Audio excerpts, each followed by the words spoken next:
Jésus dit à ses disciples, « Pour vous, heureux vos yeux, ils regardent, et vos oreilles, elles entendent. Oui, en vérité, je vous le dis, de nombreux prophètes et des justes ont désiré voir ce que vous regardez et n'ont pas vu, et entendre ce que vous entendez et n'ont pas entendu. Vous donc entendez la parabole du semeur. Chez quiconque entend la parole du royaume et ne la comprend pas, vient le mauvais qui s'empare de ce qui a été semé dans son cœur. Tel est celui qui a reçu la semence le long du chemin. Celui qui a reçu la semence sur les rocailles, c'est celui qui entend la parole et aussitôt la reçoit avec joie, mais il n'a pas de racine en lui-même. Il est, au contraire, versatile. Que surviennent affliction ou persécution à cause de la parole, aussitôt il chute. Celui qui a reçu la semence dans les épines, c'est celui qui entend la parole, et chez qui le souci de ce monde et l'appât de la richesse asphyxie la parole, et elle devient stérile. Celui qui a reçu la semence sur la belle terre, c'est celui qui entend la parole et la comprend. Il porte du fruit et produit l'un 100, l'autre 60, l'autre 30. Et Jésus leur sert une autre parabole. Il dit, « Le royaume des cieux ressemble à un homme qui sème de la bonne semence dans son champ. Pendant que dorment les gens, vient son ennemi, qui sème des zizanies au milieu du blé, et s'en va. Lorsque l'herbe germe et fait du fruit, alors paraissent aussi les zizanies. S'avancent les esclaves du maître de la maison, qui lui disent, « Seigneur, n'est-ce pas de la bonne semence que tu as semée dans ton champ? D'où vient donc qu'il y ait des zizanies ?» Il leur dit, « Un ennemi a fait cela. » Les esclaves lui disent, « Veux-tu donc que nous allions les ramasser ?» Il dit, « Non, de peur qu'en ramassant les zizanies, vous ne déraciniez avec elles le blé. Laissez-les tous deux croître ensemble jusqu'à la moisson.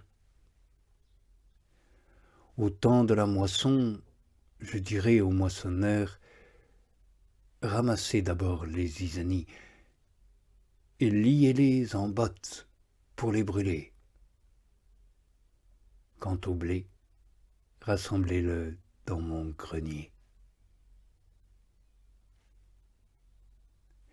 Il leur sert encore une autre parabole. Il dit, « Le royaume des cieux est semblable à une graine de sénévé qu'un homme prend et sème dans son champ. Elle est certes plus petite que toutes les semences, mais qu'elle croisse, et c'est la plus grande des plantes, et elle devient un arbre, si bien que les oiseaux du ciel viennent et font leur nid dans ses branches. Il leur dit à nouveau une autre parabole. Le royaume des cieux est semblable à du levain qu'une femme prend et cache dans 3 panerets de farine jusqu'à ce que tout est levé. Et tout cela, Jésus le dit aux foules en parabole. Et sans parabole, il ne leur disait rien. Et cela pour accomplir l'annonce faite par le prophète quand il dit « J'ouvrirai ma bouche pour des paraboles, je proclamerai des choses cachées depuis la fondation du monde. » Alors il laisse les foules et vient à la maison. Ses disciples s'approchent de lui en disant « Éclaircis-nous la parabole des isanies dans le champ. » Il répond et dit « Le semeur de la bonne semence est le Fils de l'homme. Le champ est le monde. La bonne semence sont les fils du royaume.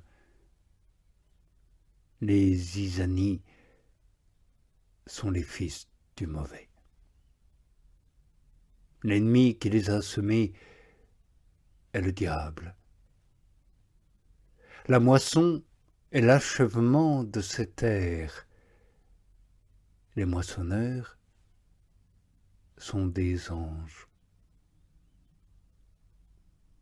De même donc que les isanies sont ramassées et brûlées au feu, ainsi en sera-t-il à l'achèvement de cette ère.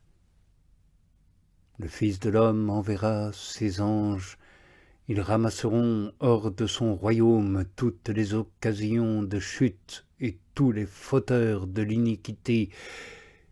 Ils les jetteront dans la fournaise de feu. Là sera le pleur et le grincement de dents. Alors les justes resplendiront comme le soleil dans le royaume de leur Père. Qui a des oreilles, qui l'entendent. Le royaume des cieux est semblable à un trésor caché dans un champ. Un homme le trouve, le cache et, dans sa joie, vend tout ce qu'il possède et achète ce champ. Le royaume des cieux est encore semblable à un marchand qui cherche de belles perles. Il trouve une perle de grand prix. Alors il s'en va, vend tout ce qu'il possède et l'achète.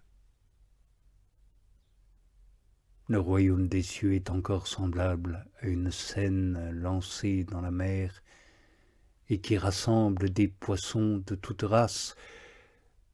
Quand elle est remplie, on la remonte sur le rivage, on s'assied et on rassemble dans des casiers tous ceux qui sont bons. Mais les pourris, on les jette au dehors. Ainsi en sera-t-il à l'achèvement de cette ère. Arriveront les anges qui sépareront les mauvais du milieu des justes et les jetteront dans la fournaise de feu. Là sera le pleur et le grincement de dents.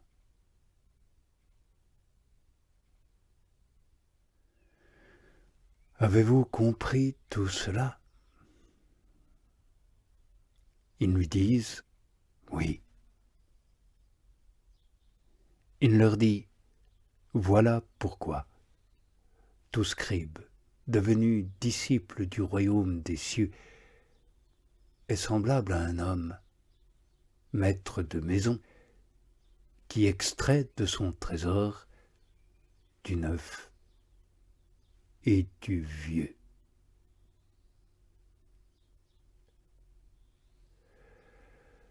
Lors donc que Jésus a achevé toutes ces paraboles, il part de là. Il vient dans sa patrie et les enseigne dans leur synagogue, si bien qu'ils en étaient frappés d'étonnement. Ils disaient: d'où viennent à celui-là cette sagesse et ces miracles? N'est-ce point là le fils de l'artisan? Sa mère ne s'appelle-t-elle pas Marie, et ses frères Jacques et Joseph et Simon et Jude, et ses sœurs ne sont-elles pas toutes chez nous? D'où lui vient donc tout cela? Et il est pour eux une occasion de chute. Et Jésus leur dit: un prophète n'est mésestimé que dans sa patrie et dans sa maison. Et il ne fait pas là beaucoup de miracles à cause de leur manque de foi.